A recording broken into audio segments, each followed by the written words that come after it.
रावण का युद्ध के लिए प्रस्थान।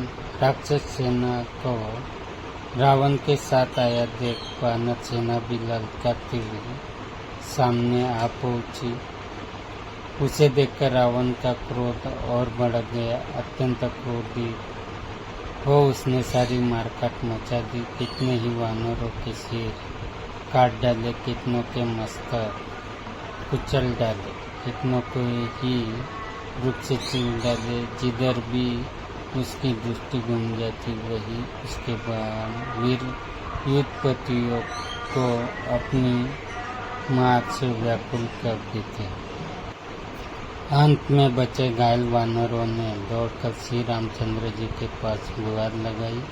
उनके पीछे पीछे रावण भी श्री राम के सामने जा पहुंचा। वानर की दुर्दशा देखकर सुग्रीव ने सेना को संयम रखने का भार वीर सुसेन पर सौंपा और स्वयं एक विशाल वृक्ष उखाड़कर शत्रु पर आक्रमण करने के लिए दौड़ा। अनेक युद्धपति भी बड़े बड़े वृक्ष और पत्थर लेकर उसके पीछे पीछे चले। उनकी मार से राक्षस सेना धराशायी होने लगी। राक्षस सेना को नष्ट होते देख विरूपाक्ष गर्जना करते हुए सुग्रीव पर आक्रमण करने के लिए दौड़ा। सुग्रीव ने एक बड़ा वृक्ष उस पर दे मारा, जिससे विरूपाक्ष का हाथी वही मरकर ढेर हो गया। हाथी की पीठ से कूदकर हाथों में तलवार ले विरूपाक्ष से छिद्र सुग्रीव पर झटपट। दोनों में भयंकर युद्ध हुआ। उसकी तलवार से घायल वो सुग्रीव ने क्रोध से दांत की चिपकाकर उसके वक्ष पर मुक्के का प्रहार किया। इससे वह और क्रुद्ध हो गया और तलवार के एक ही वार से सुग्रीव का कवच काट डाला। तब अत्यंत कुपित हुआ सुग्रीव ने उस पर लगातार अनेक प्रहार किए। उसके शरीर से रक्त बहने लगा। एक आंख फूट गई। अंत में उसने वही दम तोड़ दिया। विरूपाक्ष के वध से कुपित महोदर ने वानर सेना में भयंकर संहार आरंभ कर दिया। जब घायल होकर वानर इधर उधर भागने लगे तो सुग्रीव ने एक बड़ी शिला उस पर दे मारी, जिसे महोदर ने अपने बाणों से बीच में ही काट डाला। फिर सुग्रीव ने एक विशाल वृक्ष से उस पर आक्रमण कर दिया, किंतु उसने उसे भी काट डाला। जब सुग्रीव ने मारने के लिए परिधि उठाया तो महोदर ने गदा से आक्रमण करना आरंभ कर दिया।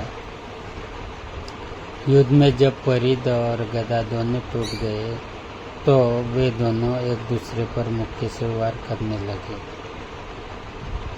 दोनों में से कोई भी हार मानने को तैयार नहीं था। तभी सुग्रीव और महोदर ने वहां पड़ी तलवार को उठा लिया। महोदर ने तलवार से सुग्रीव का कवच काटने के लिए आक्रमण किया तो तलवार कवच में अटक गई।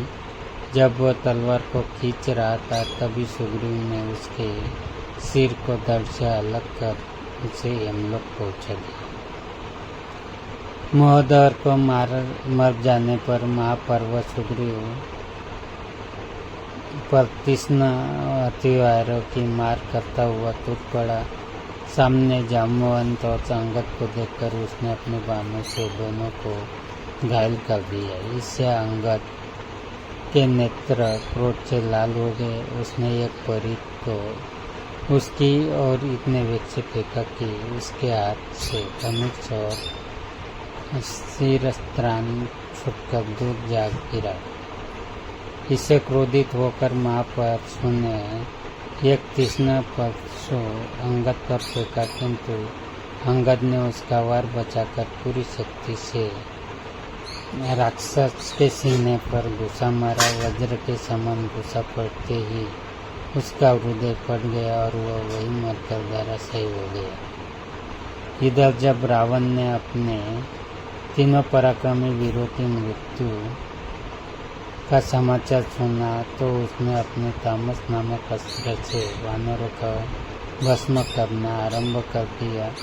रावण को विशाल वानर सेना का संहार करते देख राम और लक्ष्मण अपने अपने धनुष बाणों को लेकर युद्ध करने के लिए तैयार हुए। सबसे पहले लक्ष्मण ने अपने बाणों से रावण पर आक्रमण किया।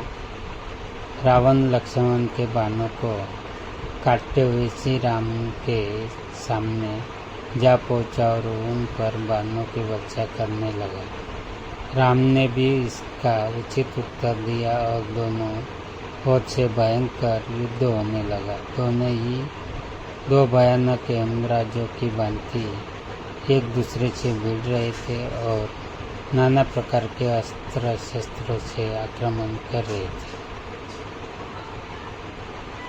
रावण ने सिंह, बाघ, कंग, चक्रवाक, गीत, बीज, मगर विषधर जैसे मुख वाले बाणों की वर्षा की तो श्री राम ने अग्नि, सूर्य, चंद्र, धूमकेतु, उल्का तथा विद्युत प्रभा के समान बाणों से आक्रमण किया। दोनों ही वीर उन अस्त्रों का निवारण कर नए आक्रमण कर देते थे। कुपित रावण ने 10 बाण एक साथ छोड़कर रघुनाथ जी को घायल कर दिया। उसकी चिंता न करते हुए उन्होंने भी रावण को बुरी तरह से घायल कर दिया।